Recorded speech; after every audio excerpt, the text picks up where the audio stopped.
ಅಧ್ಯಾಯ 13. ಅಬ್ರಾಮನು ತನ್ನದುದನ್ನೆಲ್ಲ ತೆಗೆದುಕೊಂಡು ಹೆಂಡತಿ ಮತ್ತು ಲೋಟನ ಸಂಗಡ ಈಜಿಪ್ಟನ್ನು ಬಿಟ್ಟು ಕಾನಾನ್ ನಾಡಿನ ದಕ್ಷಿಣ ಪ್ರಾಂತ್ಯಕ್ಕೆ ಬಂದನು. ಈಗ ಅವನಿಗೆ ಪಶುಪ್ರಾಣಿಗಳಿದ್ದವು, ಬೆಳ್ಳಿ ಬಂಗಾರವಿತ್ತು. ಅವನೀಗ ಘನಧನವಂತನಾಗಿದ್ದನು. ಅಲ್ಲಿಂದ ಮುಂದೆ ಪ್ರಯಾಣ ಮಾಡುತ್ತಾ ಬೇತೇಲಿಗೂ ಆಯಿ ಎಂಬ ಊರಿಗೂ ನಡುವೆ ತಾನು ಹಿಂದೆ ಗುಡಾರ ಹಾಕಿ ಬಲಿಪೀಠವನ್ನು ಕಟ್ಟಿದ ಕ್ಷೇತ್ರವನ್ನು ತಲುಪಿದನು. ಅಲ್ಲಿ ಸರ್ವೇಶ್ವರ ಸ್ವಾಮಿಯ ನಾಮಸ್ಮರಣೆ ಮಾಡಿ ಆರಾಧಿಸಿದನು. ಅಬ್ರಾಮನ ಜೊತೆಯಲ್ಲಿದ್ದ ಲೋಟನಿಗೆ ಕುರಿಮಂದೆಗಳು, ದನಕರುಗಳು, ಗುಡಾರ ಬಿಡಾರಗಳು ಇದ್ದವು. ಈ ಕಾರಣ ಅವರಿಬ್ಬರ ಜೀವನಕ್ಕೆ ಅಲ್ಲಿ ಸ್ಥಳ ಸಾಲದೇ ಹೋಯಿತು. ಇಬ್ಬರಿಗೂ ಪಶುಪ್ರಾಣಿಗಳು ಹೇರಳವಾಗಿದ್ದುದರಿಂದ ಒಂದೇ ಸ್ಥಳದಲ್ಲಿ ವಾಸವಾಗಿರಲು ಆಗಲಿಲ್ಲ. ಅಬ್ರಾಮನ ದನ ಕಾಯುವವರಿಗೂ ಲೋಟನ ದನ ಕಾಯುವವರಿಗೂ ಜಗಳ ಬೇರೆ. ಇದು ಅಲ್ಲದೆ ಆ ಕಾಲದಲ್ಲಿ ಕಾನಾನ್ಯರು, ಪೆರಿಜಿಯರು ಅದೇ ನಾಡಿನಲ್ಲಿ ವಾಸವಾಗಿದ್ದರು.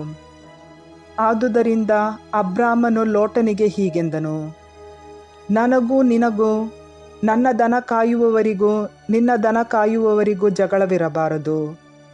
ನಾವು ಬಳಗದವರು. ನಾಡೆಲ್ಲ ನಿನ್ನ ಕಣ್ಮುಂದಿದೆ. ದಯವಿಟ್ಟು ನನ್ನನ್ನು ಬಿಟ್ಟು ಬೇರೆ ಹೋಗು.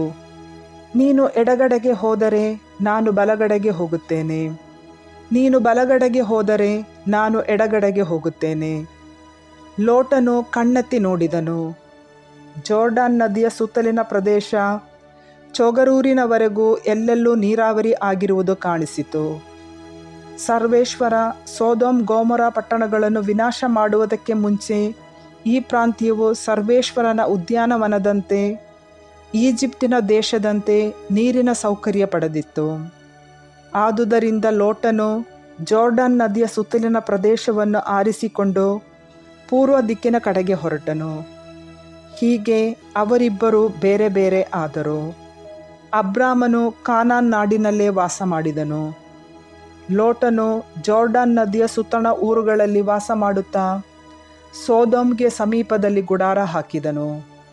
ಸೊದೋಮಿನ ಪಟ್ಟಣದವರು ಬಹಳ ದುಷ್ಟರು, ಪ್ರಭುವಿನ ದೃಷ್ಟಿಯಲ್ಲಿ ಕಡುಪಾಪಿಗಳು. ಲೋಟನು ಅಬ್ರಾಮನನ್ನು ಬಿಟ್ಟು ಹೋದ ಬಳಿಕ ಸರ್ವೇಶ್ವರ ಸ್ವಾಮಿ ಅಬ್ರಾಮನಿಗೆ, ನೀನು ಇರುವ ಸ್ಥಳದಿಂದಲೇ ದಕ್ಷಿಣೋತ್ತರ, ಪೂರ್ವ ಪಶ್ಚಿಮಗಳ ಕಡೆಗೆ ಕಣ್ಣೆತ್ತಿ ನೋಡು. ನಿನ್ನ ಕಣ್ಣಿಗೆ ಕಾಣಿಸುವ ಈ ಪ್ರಾಂತ್ಯವನ್ನೆಲ್ಲ ನಿನಗೂ ನಿನ್ನ ಸಂತಾನಕ್ಕೂ ಶಾಶ್ವತವಾಗಿ ಕೊಡುತ್ತೇನೆ. ನಿನ್ನ ಸಂತಾನದವರನ್ನು ಭೂಮಿಯ ಧೂಳಿನಷ್ಟು ಅಸಂಖ್ಯಾತರನ್ನಾಗಿ ಮಾಡುತ್ತೇನೆ.